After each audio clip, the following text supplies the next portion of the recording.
বৈষম্য বিরোধী ছাত্র আন্দোলনের কেন্দ্রীয় কর্মসূচিকে কেন্দ্র করে দেশজুড়ে মার্চ ফর জাস্টিস কর্মসূচি পালন করেছেন শিক্ষার্থীরা। চট্টগ্রাম, সিলেট, বগুড়া, চাঁদপুর, দিনাজপুর, ঠাকুরগাঁও, ময়মনসিংহ, টাঙ্গাইল, বরিশাল, খুলনা, ফরিদপুর, রাজশাহী, হবিগঞ্জ, নোয়াখালীতে মার্চ ফর জাস্টিস সমর্থনে শিক্ষার্থীদের বিক্ষোভে পুলিশের বাধা ধাওয়া পাল্টা ধাওয়ার ঘটনা ঘটেছে।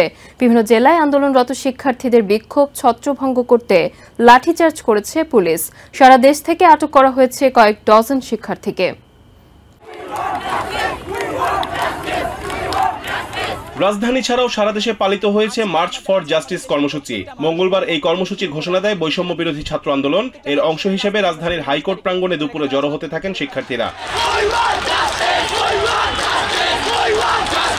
বৈষম্য বিরোধী ছাত্র আন্দোলনের মার্চ ফর জাস্টিসের অংশ হিসেবে চট্টগ্রামে পুলিশের ব্যারিকেড ভেঙে আদালত চত্বরে প্রবেশ করেন শিক্ষার্থীরা। সারা দেশে ছাত্র জনতার উপর গণহত্যা, গণগ্রেফতার, হামলা, মামলা, গুম ও খুনের প্রতিবাদে চট্টগ্রামে বিক্ষোভ করেন আন্দোলনকারীরা। এ সময় পুলিশ ও বিজিবির ব্যারিকেড ভেঙে চট্টগ্রাম আদালতে প্রবেশ করেন বিক্ষুব্ধরা।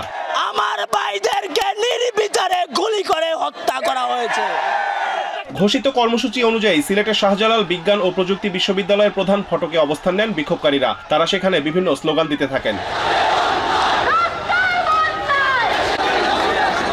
বেলা 11টায় প্রায় 100 শিক্ষার্থী জড়ো হন। পরে সেখানে আগে থেকেই অবস্থান নেওয়া পুলিশ তাদের বাধা দেয়। এরপর আরও শিক্ষার্থী যোগ দিয়ে স্লোগান দিতে শুরু করেন। তখন পুলিশ ক্যাম্পাসের ভেতরে চলে যায়।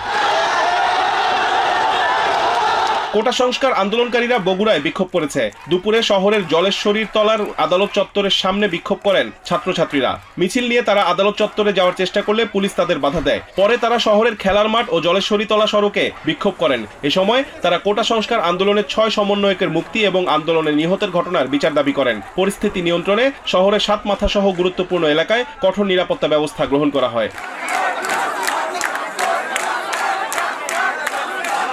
কোটা সংস্কারের পক্ষে আন্দোলনের অংশ হিসেবে সমন্বয়কদের একাংশ আদালত, ক্যাম্পাস ও রাজপথে মার্চ ফর জাস্টিস পদযাত্রা কর্মসূচির অংশ হিসেবে চোখে মুখে লাল কাপড় বেঁধে চাঁদপুর জেলা জজ আদালত ও জেলা প্রশাসক কার্যালয়ের এলাকায় প্রতিবাদ ও বিক্ষোভ কর্মসূচি করেছেন। বুধবার স্থানীয় সময় দুপুর 1টার দিকে জেলা প্রশাসক কার্যালয়ের সামনে চাঁদপুর কুমিল্লা আঞ্চলিক সড়কের উত্তর পাশে অবস্থান নিয়ে বিক্ষোভ করেন শিক্ষার্থীরা। বিক্ষোভের শুরুতে শিক্ষার্থীরা জেলা জজ আদালতের সামনে প্রবেশ করতে চাইলে পুলিশ তাদেরকে বাধা দেয় এবং তাদেরকে সরিয়ে সড়কের এক পাশে নিয়ে আসে। সেখানে মুষলধারে বৃষ্টি উপেক্ষা করে কয়েক শতাধিক শিক্ষার্থী অবস্থান নিয়ে বিক্ষোভ কর্মসূচি পালন করেন। দিনাজপুরে কেন্দ্রীয় শহীদ মিনার প্রাঙ্গণে কর্মসূচি পালন করেছে ছাত্রছাত্রীরা। বুধবার স্থানীয় সময় দুপুর 1টার দিকে বৈষম্য বিরোধী ছাত্র সমাজের ব্যানারে জেলা প্রশাসক কার্যালয়ের সামনে সমবেত হতে থাকেন শিক্ষার্থীরা। এ সময় তাদের সাথে যোগ দেয় তাদের অভিভাবকরাও। ছাত্রছাত্রীরা স্লোগান দেওয়া শুরু করলে সেখান থেকে কয়েকজনকে আটক করে নিয়ে যায় পুলিশ। বাকিদের ধাওয়া দিয়ে ছত্রভঙ্গ করে দেওয়া হয়। ঠাকুরগাঁওয়ে বিক্ষোভ করেছেন শিক্ষার্থীরা। সরকারি বালক উচ্চ বিদ্যালয় বড় মাঠ থেকে আন্দোলনরত শিক্ষার্থীরা একটি মিছিল বের করতে চাইলে পুলিশ তাদের বাধা দেয়। বরিশালে মার্চ ফর জাস্টিস কর্মসূচি পালনের সময় শিক্ষার্থীদের উপর লাঠিচার্জ করেছে পুলিশ। এতে 4 সাংবাদিক সহ অন্তত 25 জন আহত হয়েছেন।